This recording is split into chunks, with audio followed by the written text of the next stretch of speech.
Welcome to FireTech Talk. I'm Robert Bell. I'm here today with my good friend Jeff Terrey, partner and Senior Vice President of Rasky Partners. Jeff, thanks for joining us today. Welcome. Thank you. All right, Jeff, what was the Department of Defense issue exactly? Sure. So the Department of Defense issue was the Department of Defense, the very end of 2016, changed the building code, which impacts every United States military installation across the world, and said you no longer had to have portable extinguishers if you have a sprinkler system and an alarm system.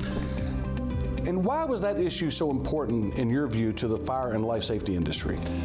We realized how important it was when we first learned about it. And we first learned about it when a distributor reached out to one of the manufacturers and said that they had gotten a call from their customer, which was a huge Air Force base in Georgia, and said, you got to come and remove every single extinguisher from this Air Force base.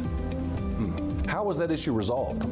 Sure. So we worked, as soon as we heard about this, we researched. We didn't know anything about the fire codes and building codes in military bases. We researched it, and with the FEMA Government Relations Committee, we got involved and leveraged the relationships from the congressional delegation, from every one of the manufacturers.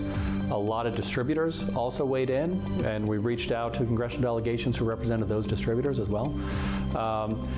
And we were able to get language passed in Congress, actually twice. First in 2018, that encouraged the Department of Defense to provide the same level of life safety and fire protection for people in the military that civilians have. That Department of Defense did not engage and did not embrace that. And so we went back to Congress and we got much stronger language passed, and that just passed and was signed into law in 2019.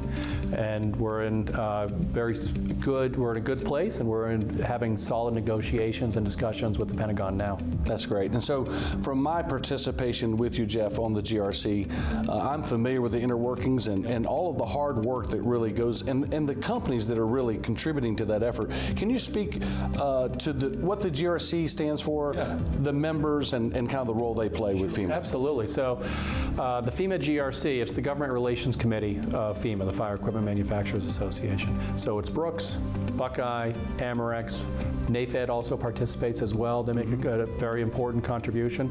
And it's these three major companies working together to try to make sure that fire codes all across the country make sure that they embrace portable extinguishers and extinguishing systems. We've been able to change fire codes in more than 20 states. We're fighting right now an issue in Washington, D.C. We're fighting in Virginia. We have a number of other issues going on, but really what this is it's the Government Relations Committee is committed to making sure that extinguishers and extinguishing systems are protected in the fire code. Thanks, Jeff. I know that work is vital to the livelihood of our customer base, and I know it's very important, and I'm glad you're here today to talk about this important work that's going on, and we really appreciate you taking the time to join us today on FireTech Talk. Thanks for having me. It was a pleasure. And for all of you listening in, we hope you'll join us next time. Thank you.